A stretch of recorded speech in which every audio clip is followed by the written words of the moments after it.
Gospel according to Matthew. Glory to you. Peter came and said to Jesus, "Lord, if another member of the church sins against me, how should I forgive? As many as 7 times?" Jesus said to him, "No, not 7 times, but I tell you, 77 times. For this reason, the kingdom of heaven may be compared to a king who wished to settle accounts with his slaves. When he began the reckoning, one who owed him 10,000 talents was brought to him, and he could not pay.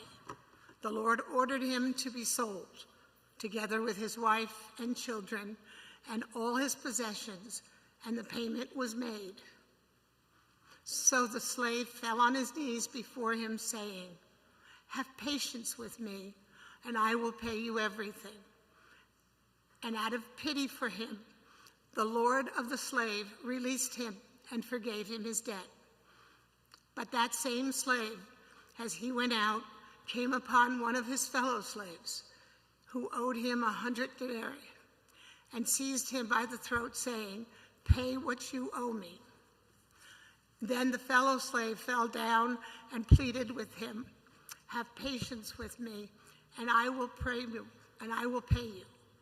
But he refused, and then he went and threw him into prison until he could pay the debt. When his fellow slaves saw what happened, they were greatly distressed, and they went and reported to the Lord all that had taken place. Then the Lord summoned him and said to him, 'You wicked slave, I forgave you all that debt because you pleaded with me. Should you not have had mercy on your fellow slave, as I have had mercy on you?' And in anger, the Lord hauled him over to be tortured until he could pay his entire debt. So my heavenly Father will also do to every one of you if you do not forgive your brother or sister from your heart." The Gospel of the Lord. Praise to you, Lord. Please be seated. Good morning.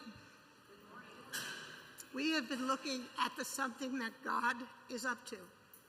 We have discussed the openness, the willingness, and the joy of life the children share with us. And Corinne has learned about God. Have you looked around you this week and noticed what's begun? Well, one place to look is at our Success Center, which is truly a success. Yes, we set out to teach children, to teach them their ABCs, so to speak. But oh, the things they are learning, they are getting so much more. They are asking for more. The more they are asking for is tied to interest in the church and God. They have asked to come on Wednesday to youth ministry. If you open a door for a child and teach them by your example, they will follow. They may even lead you.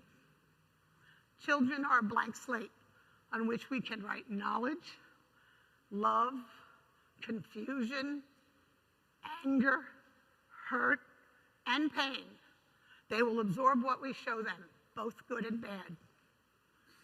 An author, George Barna, puts it this way: if we effectively teach God's principles and expectations to our youngsters and instill in them a thirst for righteousness and passion for God, the need for a culture war will be eliminated by shaping the culture from within. The cumulative effect of their character and belief will redefine the contours of our culture. Pretty powerful. The world we worry about now will be so much better because of what we show and teach the children.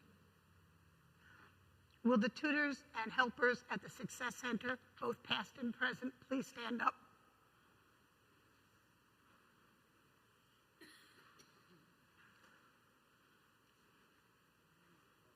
These wonderful people have put both their knowledge and stay up, and more importantly, their hearts into teaching children. They're opening doors for our children to learn, but they are modeling God's grace, and the children are absorbing the love and grace. Thank you from the bottom of our hearts. These children are not just from our church, but from all over, who themselves feel and learn by the examples of our wonderful tutors. As a church family, we're responsible for all of the children God sends to us. We are their example of God's love for them, and they are an example of God's love for us. Now I will take you to two parts of today's lessons, which may sound a little off, but listen. In Genesis, after Jacob's death, Joseph's brothers were afraid because out of their jealousy, they had sold Joseph into slavery. They were very jealous of his coat of many colors. They sold him to get rid of him. However, they did not expect Joseph to gain such power. So after the death of Jacob, they became afraid. And they were afraid of Joseph and retribution. So they sent Joseph a message. But Joseph said to them, "Do not fear, for am I in God's place? As for you, you meant evil to me, but God meant it for good, to bring about that many people should be kept alive today. So do not fear. I will provide for you and your children." Thus he comforted him and spoke. Forgiveness and love is the message of Joseph and God. God is always there to provide for us, and he forgives us no matter how stupid we act. And sometimes we're real stupid. In the gospel today, forgiveness is the theme. The master forgives the servant his debt, then the servant does not forgive his fellow servant, and the other servants become outraged, and they went back to the master. The master said, "You wicked servant, I cancel that debt of yours because you begged me. Shouldn't you have mercy on your fellow servants as I have had on you?" In anger, the master handed him over to the jailers to be tortured until he should pay back all he owed. This is how my heavenly Father will treat each of you unless you forgive your brother and sister from your heart. The children often come to the Success Center broken, angry, and acting out. They have often not felt love. They even look unlovable, but of course, they are not in God's eyes. In the Success Center, they meet something quite different. I have introduced you to our amazing tutors. And of course, we all know Pastor Jeff. He's full of God's love and is always willing to teach. But our youth pastor, John Parsons, you know, the guy, you ask for another chair, you ask him to fix the audio visual, you ask him to run here, you ask him to run there, and sometimes he even sings. You know that guy? He has a philosophy that encompasses forgiveness and love. John will not give up on any child he sees, no matter how difficult the problem is. He will continue working until he finds a solution. There is no giving up on a child with John. He just won't have it. In Proverbs 22, it says, "Train up your children in the way he should go, and when they are old, they will not depart from it." So, if the tutors and the pastor and the youth director model God's love to the children, they will not depart from it. And that goes for what you role model here in church. When you see a child acting up in church, perhaps running around, You have a choice.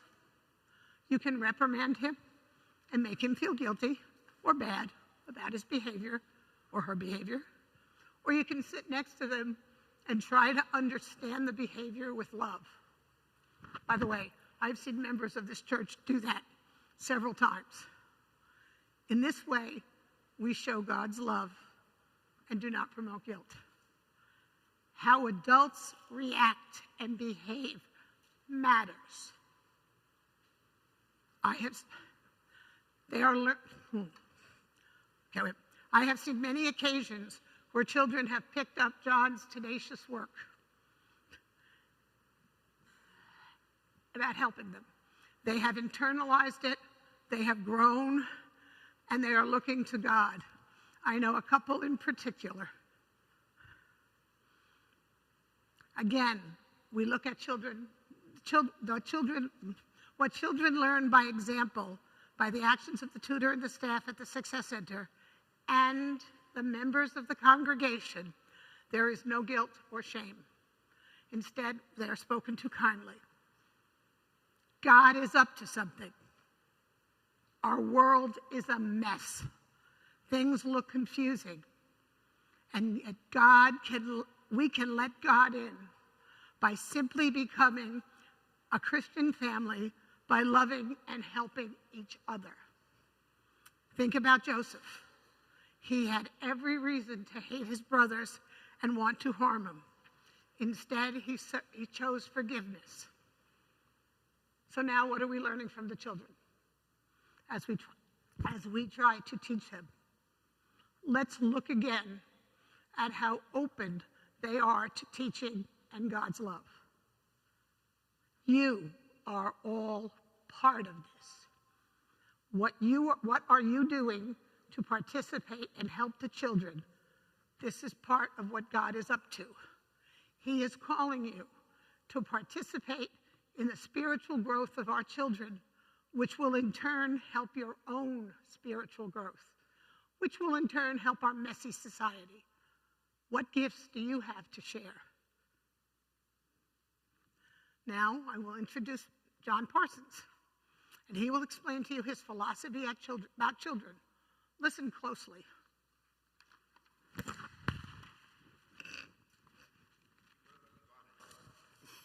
I thought I already owned it. Good morning. Oh, you're going to say, okay. No, because I have more to say, but go ahead. Oh, you have I'll more to get say. it your way. I got you. As Vivian said, we have a policy at the Success Center that no kid gets kicked out. Once you enroll, that's the end. You are enrolled, and you're not going anywhere. And I'll tell you, that hasn't always been the most popular policy. With some of our students, they enjoyed challenging that policy, making our days very hard. Anyone that was here with us during tutoring in that first year will remember that there were times when we were ready to close up shop and go home. There were times when we didn't know what we would do.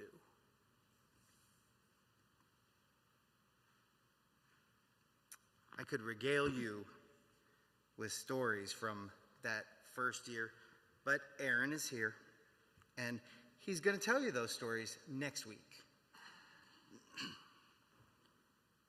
I'm not going to lie and say that it is easy, but 3 or so years in, our youngest student is currently in pre-K, and our oldest student is a senior in high school. Together, this congregation has provided over 4,000 hours of one-on-one tutoring. I'm going to put that in context for you. That is 24/7 for half of a year. 6 months. If you tutored every single hour of the day for 6 entire months, that is 4,000 hours. it would take me 30 years tutoring by myself at 2 hours a week, or 4 hours a week. Anyway, I just want you to let that sink in. 4,000 hours, half a year sitting one-on-one next to a child. You'll notice, I'm not sure it's playing.